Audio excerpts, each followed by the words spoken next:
各位老友，歡迎嚟到越聽越順，我係阿明。今日我想同你傾一個好多人收埋喺個心度，好少攞出嚟講，但晚晚都搞到佢哋瞓唔著嘅話題。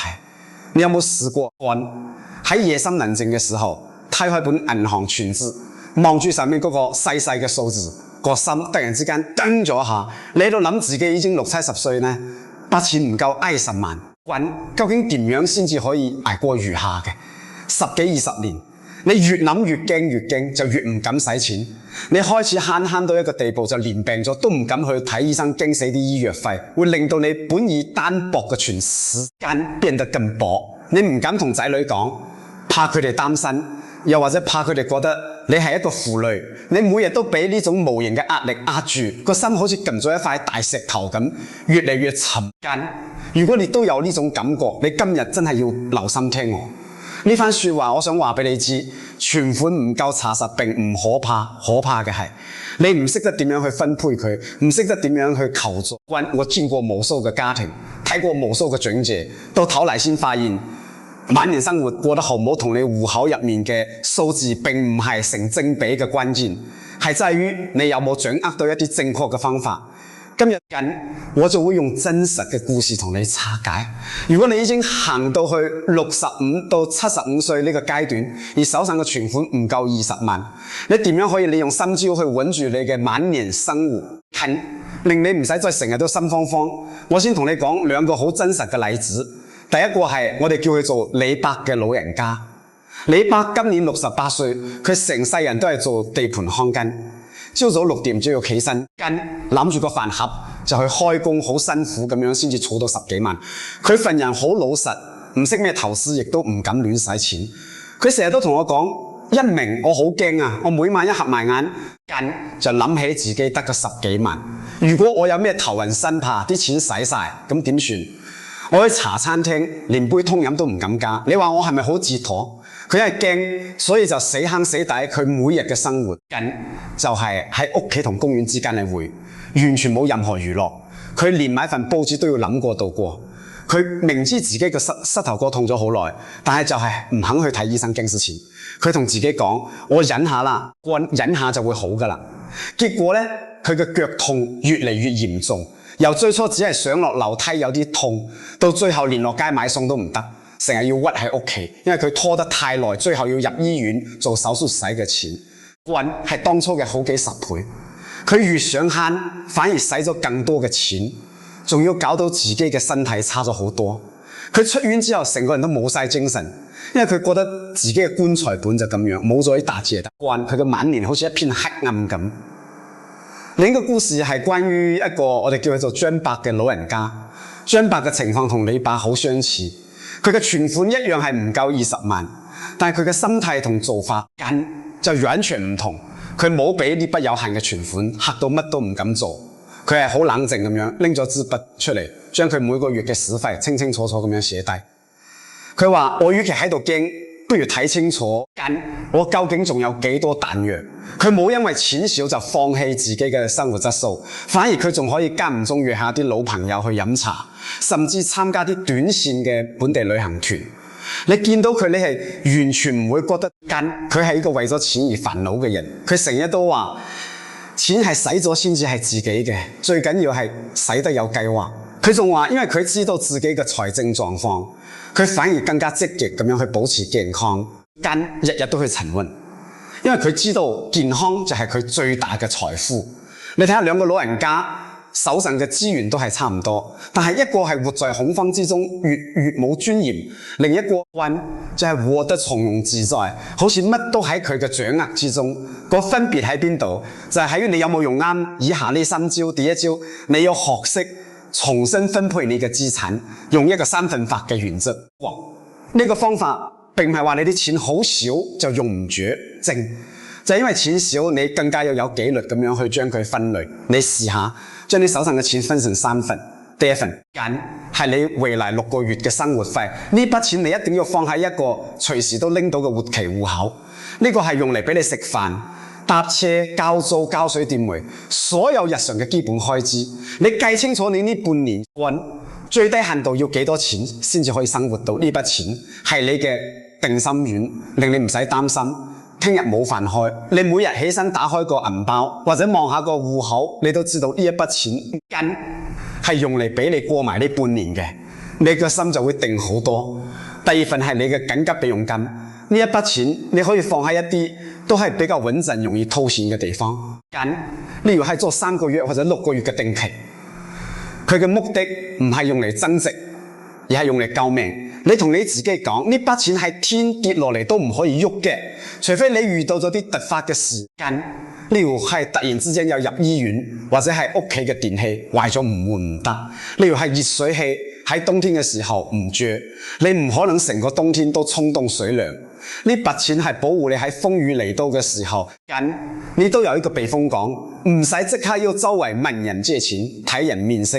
第三份係你嘅長線保障，呢一筆錢佔嘅比例可能唔使好多，目的係用嚟應付一啲更長遠嘅需要。例如係你嘅醫療保險供款，或者係為咗將來一啲必要嘅開支做準備。千祈唔好將呢筆錢拎去播一啲高風險嘅投資，諗住可以一朝發達。你呢個時候係求穩而唔係求贏。你可能會聽到身邊有朋友講買邊隻股票賺咗幾多，你千祈唔好心動，因為你呢啲錢係你嘅保命錢，唔係你嘅投機錢。保命錢1蚊都唔可以冒險。當你跟住呢個3份法，將啲錢分開擺好，你就會發覺你嘅心定咗好多，因為你清楚知道每一筆錢都有佢自己嘅任務，你唔會再為咗眼前嘅使費而動搖到你整個晚年嘅根基。呢個就好似打仗咁，你有前鋒、有中場、有後衛，你知道邊個位有幾多兵力，你先至可以安心咁樣去打呢場仗。第一招，你有主動出擊去申請所有你合資格嘅長者社會福利同稅務減免。我同你講，呢一招係好多人，特別係我哋呢啲老人家最唔好意思去做，但係查實係最能夠直接幫到你嘅一招。好多長者都抱住一個心態，覺得問政府拎錢好似好肉酸，好似係承認自己好窮好冇用，又或者佢哋根本唔知道自己有咁嘅權利，以為申請手續好麻煩，要填好多表，又搞好多手續，就打消咗個念頭。你咁樣諗就大錯特錯啦！呢啲福利係你作為香港市民辛辛苦苦做咗幾十年嘢應得嘅保障，你唔去攞啲錢就會俾咗其他人噶啦。呢個絕對唔係施捨，而係社會對你大半生貢獻嘅一種回報。你呢個時候就應該好似張伯咁，好積極咁樣去了解下，究竟有咩係自己可以受惠嘅。例如有啲係政府提供嘅長者生活津貼，可能每個月會幫你多返1-2千蚊嘅收入。對於你嚟講，可能已經係好大嘅幫助。1000蚊可能就係你10幾餐嘅飯錢，或者係你1個月嘅水電煤。又例如有啲係醫療費用嘅減免，有啲係交通津貼，例如係長者八達通搭車有優惠，有啲甚至係電費嘅補貼。每一項都係實實在在咁樣可以減輕你生活壓力嘅。你唔好怕麻煩，你可以叫屋企人或者去社區中心揾啲社工幫手，打個電話查詢下。呢一步你做咗，可能就係令到你又唔夠使，變成更好嘅關鍵。你唔好睇少呢啲小錢聚沙成塔，每個月幫你慳幾百，一年就係幾千蚊，對你嚟講可能已經係好重要嘅一筆。第三招，你要製作一份唔可以慳嘅使費清單，去除低盲目咁樣慳錢。好多人一到咗覺得自己唔夠錢嘅時候，第一個反應就係慳本身係美德，但係錯誤嘅慳錢方法分分鐘會令到你付出更大嘅代價。你記住有啲錢係絕對唔可以慳嘅。第一樣就係你嘅醫療開支，好似頭先李伯咁，為咗慳幾百蚊嘅醫生費，最後搞到要使幾十萬去醫，仲要搞到自己身體咁差。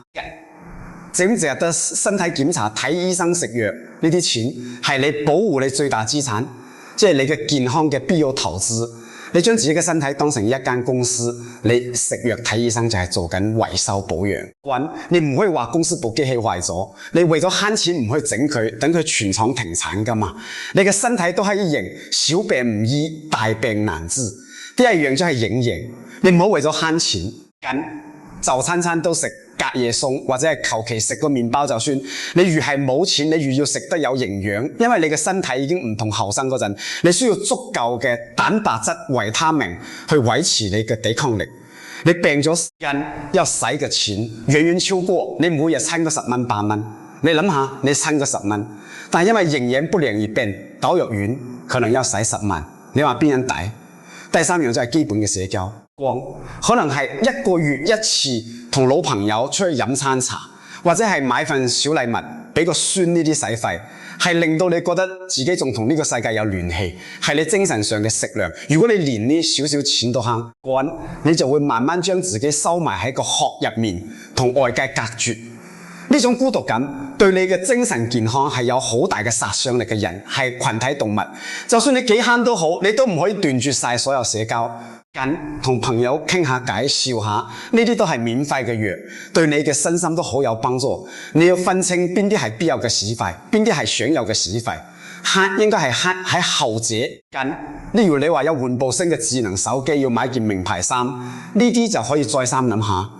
但係對於嗰啲影響到你健康同尊嚴嘅必要使費，你千祈唔好手軟。好啦，3招都講完啦，你係咪開始覺得就算手上嘅錢唔多，但係個心都定返少少呢？其實講到最後，我想同你講一個心態上嘅轉變。好多時候我哋好怕俾人知道自己唔夠錢，覺得呢個係一個污點，係一個失敗。但係你要明白，人生就好似一條河流，有時寬廣，有時公窄。我哋而家嘅階段可能只係流經一個比較淺嘅河床，面對現實，並唔係代表我哋輸咗。反而當你敢於坐低拎支筆出嚟，認真咁樣檢視自己嘅財務狀況，主動去揾方法解決，你就已經贏咗一大半。